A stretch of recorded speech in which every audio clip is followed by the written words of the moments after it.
पिला माने स्वागत करुछि तुम मानको मोर ए चैनल को। एबे पढ़िबा प्राबंधिक रत्नाकर पतिଙ୍କ द्वारा लिखित प्रबंध आध्यात्मिक भीतिर परवर्ती भाग। तबे या पूर्वरु आमे पढ़िथिले जे प्राबंधिक एकथा हमकु सूचना दैछन्ति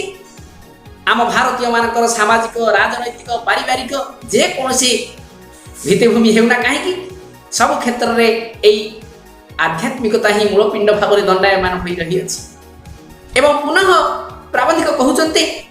जे शास्त्र मानकर उक्ति गुड़िक एहार गंडी मनु पराशर आदि महर्षि मानक स्मृति शास्त्र मानकरे सामाजिक पारिवारिक व व्यक्तिगत जीवन परिचालना निमित्त जो विधि विधान रही अछि सेगुड़िक आधुनिक जुगर समाज तत्वविद मानक दृष्टि रे जहा हेउना काहेकि एही आध्यात्मिक भीतिरे ही प्रतिष्ठित। गर्भाधान ठारू आरंभ करी भारतीय जीवन एही आध्यात्मिक भीतिरे चालित होई आसी अछि। पिलाए गंडी कहिले आमे मंज बा मूलदुआ को ही बुझी थाउ। अर्थात प्राबंधिक एठारे सूचय दैछन्ति जे शास्त्र मानकरे वर्णित उक्ति गुड़िक हेउछि से सबुर मूलदुआ जाहाकु नै प्रत्येक भारतीय सेमानंकर सामाजिक राजनैतिक तथा नैतिक जीवन को उपयुक्त मार्ग रे ही परिचालित करिथांती। एवं प्राबंधिक एकथा मध्य कहिसंती जे मनु पराशरंक परि प्रख्यात मुनि ऋषि बा महर्षि माने निज निजर साधना एवं ज्ञान बल रे पुराण शास्त्र इत्यादि रे जेउ सब मोहनीय उक्ति समूह को वर्णना करिसंती से सब वास्तव रे आज भी आम भारतीय मानकर सामाजिक पारिवारिक तथा व्यक्तिगत जीवन परिचालना निमित्त अमूल्य विधि विधान स्वरूप एजावत रही अछि एवं आगक मध्य एही भाव रे रहिथिबो। तेबे प्राबंधिक तांकर मत साब्यस्त करी एकथा कहिसंती जे मुनि ऋषि मानकर वेद वर्णित जेउ सब बहु पुरातन बाणी एजावत मध्य आम भारतीय मानक सामाजिक राजनैतिक तथा नैतिक जीवन सहित अंगांगी भाव रे जड़ित होई सुचारू रूपे परिचालित करिवारे सहायक होईची सेही सब वाणी स्वरूप विधि विधान किंतु आज अत्याधुनिक जुगर समाज तत्वविद अर्थात जो माने ये समाजर वास्तव रहस्य विधि विधान एवं सर्वोपरि भल मंद विषय रे अनुक्षण तथा तर्जमा करि बसंती सेही मानक दृष्टि रे जहा हेउना काहे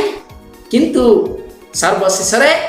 एसबु जे आध्यात्मिक भीति उपरे जे प्रतिष्ठित बा दंडायमान एक हमको निश्चित भाव में स्वीकार करने को पड़ो। तेणु प्राबंधिक एठी पुनः एक कहउछन्ति जे गर्भाधान ठारू आरंभ करी भारतीय जीवन एही आध्यात्मिक भीतर चालित होई आसी अछि। एक को तुमे माने मध्य खूब भल भाव में जानिछ पिलाए जे मनीष तार जन्म ठारू मरण शेष जुई जाएनी प्राबंधिकंकर मतानुजाई से आध्यात्मिक भीति को सहारा करी बा पाथेय करी ही आपनार दीर्घमय जीवन को अतिबाहित करी आसी अछि। तेबे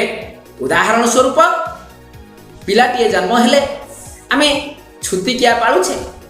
21 दिन रे सत्य पीरंकर पूजा करी पिलाटीर नाम मध्य रखुछे। विवाह प्रतादि रे होम यज्ञ करी सेही परम ब्रह्मंक पाखरे सुंदर एवं सुखमय जीवन यापन पाई कामना करी आशीर्वाद मध्य भिक्षा करुछे। नानादि पर्वपर्वाणी रे मध्य प्रभुंकर आराधना आमे भारतीय माने समस्ते करुछे एवं सर्वोपरि ये दुनिया छाड़ी सबुदिन पाई इह लीला संवरण कला परे मध्य आमे अनेक क्रियाकलाप भितरे मुख्य केंद्र बिंदु सेही परमेश्वर परमात्मा पाखरे निजको समर्पण करी ताहंकर आशीर्वाद भिक्षा करुछे बा ताहंकर आशीर्वाद कामना करुछे। तेणु वस्तुतः विचार करने को गले आमे एक रकम से आध्यात्मिकतार अदृश्य इंगित ही परिचालित होउछे। तेणु लेखकंतर भाषा रे प्राचीन भारतर नैतिक क्षेत्र रे आध्यात्मिकता मूल मंत्र रूपे विद्यमान धन जन गोप लक्ष्मी सबुथिरे ही देखा जाए एक आध्यात्मिक प्रभाव। जीवनर सकल अवस्था रे जीवन और मरण रे सर्वदा आध्यात्मिक दृष्टिकोण। पिलाए या पूर्वरु आमे जो कथा को ही वास्तव में आलोचना करुथिले ठीक सेही कथा को ही प्राबंधिक आउ टिके सरल भाव में एठी निजर मत व्यक्त करिसंती बा निजर उक्ति बाढ़ीछंती कहउछंती जे आमे जदि प्राचीन भारतर व्यवस्था समग्र को अनुक्षण करिबा बा भारतर पुराना समयर धारा को थरे मनरे चिंता करिबा तेबे हुए तो आमे एक कथा को निश्चित भाव में अनुभव करि परिबा जे वास्तव में आध्यात्मिकता ही थिला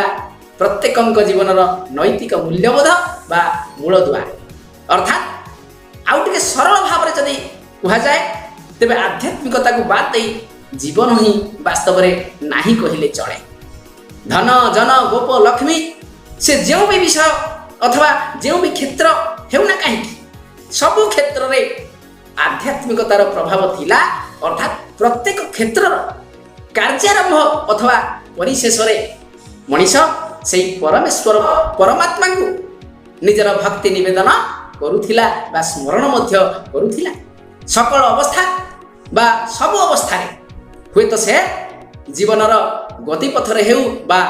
मरणर महाकाल समय रे भी आध्यात्मिकतार उपस्थिति निश्चित भाव में रहिथिला एवं आज मध्य रही अछि। तो जीवनर लक्ष्य इंद्रिय सुख नुहे भोग विलास नुहे केवल इंद्रिय संयम कर्तव्य साधन और जीवन मुक्ति पिलाए ये पापमय जगत बक्षरे जन्मित मनीष जीवनर वास्तव मूल्यबोध को बुझिबार वास्तव प्रचेष्टा न करी केवल निजर इंद्रिय सुख पाई अनेक अनीति आचरण तथा अकरणीय कार्य इत्यादि को करि बसी थाए किंतु वास्तव में जीवनर लक्ष्य किंतु सेया नुहे बोली प्राबंधिक मध्य कहउछथि एक कथा आमे निजे मध्य अनुभव करिछे। वास्तव में इंद्रिय सुखरे जीवन को मुक्ति मिल न थाए जेउथि पाई कि महावीर जैन्य हुंतु बा गौतम बुद्ध हुंतु तांको ठारू आरंभ करी स्वामी विवेकानंद परी महामनीषी माने केवल टिकिए मात्र मोक्ष प्राप्ति पाई अपना जीवनर समग्र इंद्रिय सुख को परिहार करने संगे संगे निजक असह्य कष्ट मध्य देई परमात्मा बा परमेश्वर से दिव्य पुरुषों पाखरे निजक समर्पण कर दे आसी एक कथार प्रमाण मध्य आमे जानिछे आम पाखरे थुआ हेछि। ठीक सेही कथा को ही प्राबंधिक एठी सूचीछन्ते जे वास्तव में जीवनर लक्ष्य इंद्रिय सुख नुहे किंबा भोग विलास नुहे बरं इंद्रिय संयम तथा कर्तव्य साधन द्वारा ही ए जीवदशारू मनीष को मोक्ष मिल पारे। षड़ रिपु मान को दमन करी आत्मशुद्धि बल भारतीय जीवन नैतिकतार चरम सीमा को गति करने को सतत सचेष्ट थिला। ताहार मंत्र थिला सर्वधर्मान परित्याज मामेकं शरणं ब्रज। पिलाए षड़ रिपु कहले छटी शत्रु को ही बुझाई थाए ताले मनीषर ए छटी रिपु बा शत्रु ताहले किए ना काम क्रोध लोभ मोह मद एवं माश्चर्य यही छटी जाक प्रकृति ही प्रत्येक मनीष को आजन्म अहरह कबलित करी रखी था। मनीष निजको से छटी जाक शत्रु कबल मुक्ति पाइबा एक जटिल साधनार विषय पिलाए। तेणु कठोर साधना बल संयम बा अपना इंद्रिय समूह को दमन कले ही जाई निजको शुद्धि करी मनीष नैतिकतार श्रेष्ठ स्थल में पहुँचबारे सक्षम हो पारि थाए। एवं प्रावधिकर मतरे आम देशर से पुरातन समय को आमे निरेखी देखिले अवश्य अवगत हो पारिबा जे तत्काल रे आत्मशुद्धि द्वारा ही नैतिकतार शीर्ष स्थल में पहुँचबार सत चेष्टार मनीष सदा सर्वदा निजक नियोजित करुथिला एवं ताहार मूल मंत्र थिला एया जे सर्वधर्मान परित्याज मामेकं शरणं ब्रज अर्थात परम ब्रह्म परम दयामय विश्वनियंता प्रभु श्री कृष्ण निज तुंडरे एक कथा को प्रकाश करिसंती जे जावतीय बा समस्त धर्म को परित्याग करी मोर शरण लिय तुमे निश्चय मोक्ष प्राप्ति हेब। तब एठारे ही एई आत्मसमर्पण रे ही मानवर नैतिक जीवनधारा आध्यात्मिक भित्ति उपरे प्रतिष्ठित होइथिबार प्रमाण मिले। तेणु लेखकଙ୍କ मतरे गीतादूत एई पदी पंक्ति ही जहाँ बुझा पड़े जे परम ब्रह्म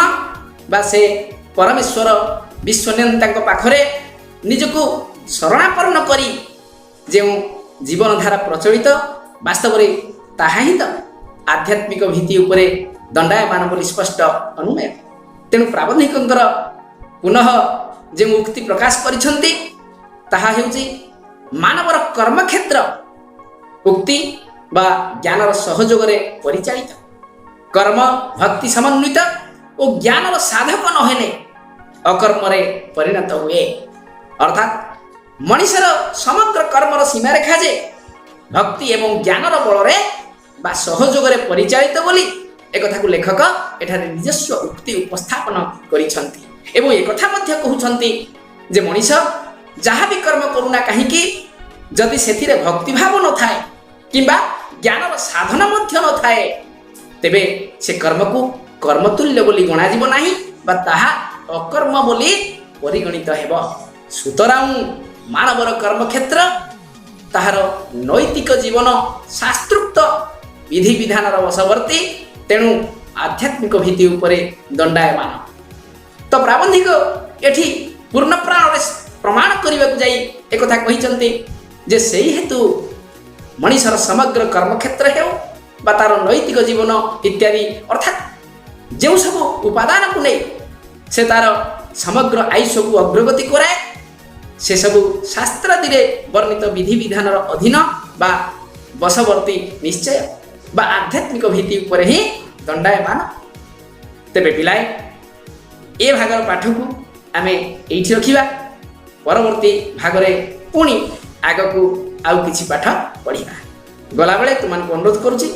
ଯଦି ଏପର୍ଯ୍ୟନ୍ତ ମୋର ଏ ଚ୍ୟାନେଲକୁ ସବସ୍କ୍ରାଇବ୍ କରିନାହ ତେବେ ଚ୍ୟାନେଲକୁ ସବସ୍କ୍ରାଇବ୍ କରିଦେବା ସଙ୍ଗେ ସଙ୍ଗେ ଭିଡ଼ିଓଟିକୁ ଗୋଟିଏ ଗୋଟିଏ ଲାଇକ୍ କରିଦେବାକୁ ମଧ୍ୟ ଅନୁରୋଧ ଏବଂ ତୁମମାନଙ୍କର ସାଙ୍ଗସାଥୀଙ୍କ ସହିତ ମୋର ଏ ଭିଡ଼ିଓ ଏବଂ ଚ୍ୟାନେଲକୁ ସେୟାର କରିଦେବାକୁ ମଧ୍ୟ ଅନୁରୋଧ। ତେବେ ପିଲାମାନେ ପରବର୍ତ୍ତୀ ଭାଗ ପର୍ଯ୍ୟନ୍ତ ଅପେକ୍ଷା କରି ତୁମମାନଙ୍କର ସୁଖ ଏବଂ ଶାନ୍ତି କାମନା କରି ଏଇଠି ରହୁଛି। ଧନ୍ୟବାଦ ପିଲାମାନେ।